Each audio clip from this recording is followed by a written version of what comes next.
आज हम वृत्त के एक बहुत इंपॉर्टेंट प्रमेय सिद्ध करेंगे और प्रमेय है एक वृत्त की या सर्वांशम वृत्तों की बराबर जीवाएं केंद्र से या केंद्रों से समान दूरी पर होती हैं।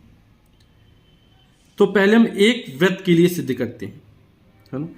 तो ये हमारा ओ केंद्र वाला कोई वृत्त है और जिसकी समान जीवाएं, बोला है एक वृत्त की बराबर जीवाएं, यानी कि जो जीवाओं की लंबाई है वो बराबर है। तो ये एक जीवा हमने ए बी ले ली और दूसरी जीवा हमने सी डी ले ली।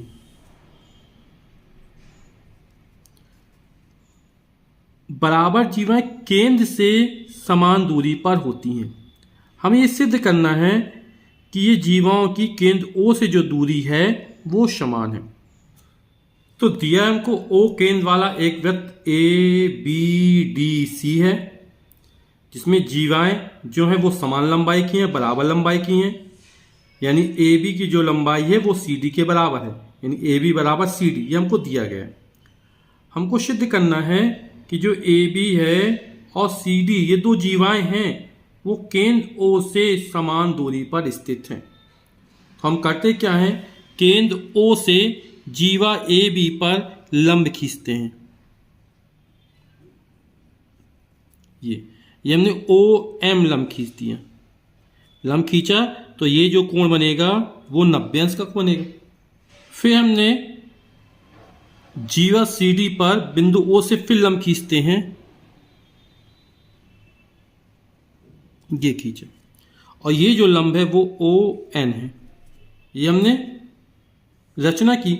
तो ये जो ओ एम दूरी है वो ओ एन के बराबर ही हमको सिद्ध करना है। ओ एम और ओ एन कैसी लंबवत दूरियां हैं, है ना। तो हमें सिद्ध करना है ओ एम का मान ओ एन के बराबर है। ओ एम बराबर ओ एन, ये हमको सिद्ध करना है। और इसे सिद्ध करने की रचना करते हैं। रेखाखंड ओ ए और ओ सी खींचते हैं।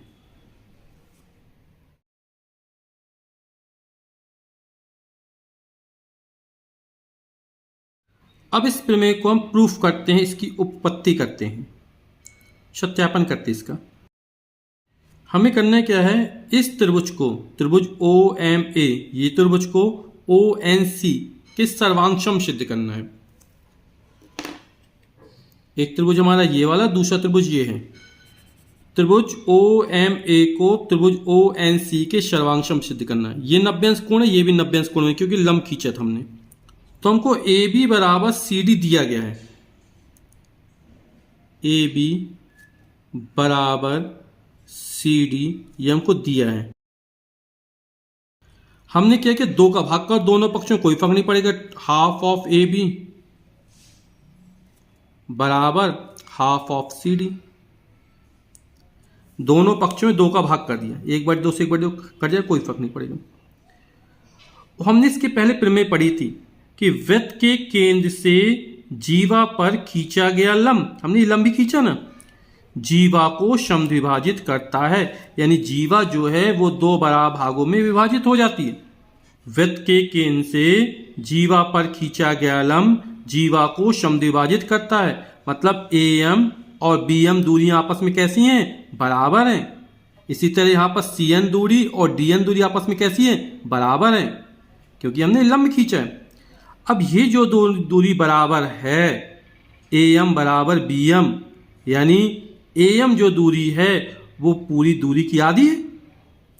यदि ए बी में ए 2 का भाग कर दिया जाए तो आधी दूरी ये कहलाएगी ए एम, यानी हाफ ऑफ ए बी क्या कहलाएगा, ए एम। तो ए एम बराबर हो जाएगा सी एन के। ठीक, तो त्रिभुज ओ एम ए तथा त्रिभुज ओ एन सी में ये 2 त्रिभुज ले लिए। इसको मान लो समीकरण फर्स्ट मान लेते हैं।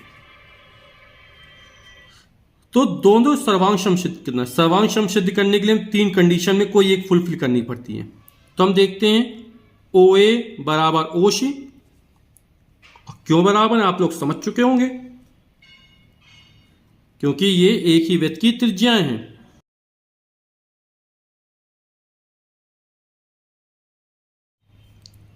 ओ एम ए ये वाला कोण, ओ एन सी ये वाला कोण, ये दोनों कोण बराबर हैं क्योंकि 90 अंश के कोण है। हमने क्या किया था, केंद्र ओ से जीवा ए बी पर लंब ओ एम खींचा था,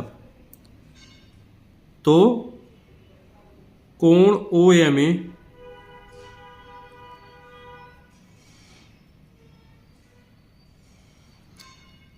कोण ओ एम ए बराबर कोण ओ एन सी, और कितने अंश के हैं, 90 अंश के हैं। और ए एम बराबर सी एन, ये अभी हल सिद्ध कर दिया हमने समीकरण फर्स्ट से। यहां पे जो ओ एम है वो ए बी पर लंब है तथा ओ एन सी डी पर लंब है।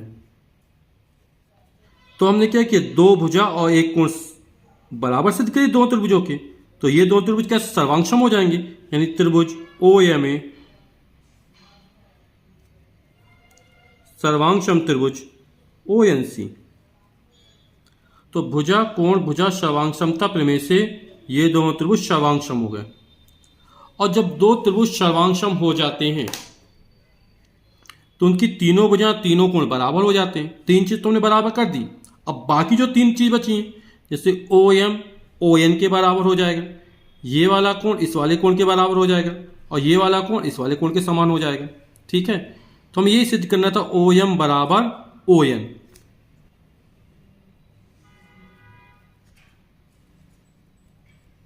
यदि दो वृत्तों की त्रिज्याएं समान लंबाई की हैं तो ऐसे वृत्त सर्वांगसम वृत्त कहलाते हैं। तब उसके सभी अंश समान होते हैं, मतलब वृत्तों का आकार कैसा होगा, तब समान होगा, क्षेत्रफल समान होगा, परिमाप समान होगी। तो यहां पर जैसा अभी हमने सिद्ध किया है तो पूरा प्रूफ उसी तरह रहेगा। और जहां पर एक ही वृत्त की त्रिज्याएं थी वहां पर आ जाएगा सर्वांगसम वृत्तों की त्रिज्याएं। यहां पर ओ केंद्र वाला है, यहां पर ओ डैश है। तो जैसे हमने क्या किया, रचना करेंगे, केंद्र ओ से जीवा ए बी पर लंब ओ एम खींच दिया, केंद्र ओ डैश से जीवा सी डी पर लंब ओ डैश एन खींच दिया। फिर हमने रचना की, रेखंड ओ ए खींचा और ओ डैश सी खींचा। अब इसी तरह इसमें क्या है, वृत्त के केंद्र से जीवा पर खींचा गया जीवा को समद्विभाजित करता है, और यहां पर जीवा कैसी है, समान लंबाई की है। तो जो सी एन होगा वो सी डी का आधा हो जाएगा, इसी तरह जो ए एम होगा वो ए बी का आधा हो जाएगा। अब ये 90 अंश का कोण है, ये 90 अंश का कोण है, तो ओ डैश सी बराबर ओ ए सर्वांगसम वृत्तों की त्रिज्या हो जाएगा।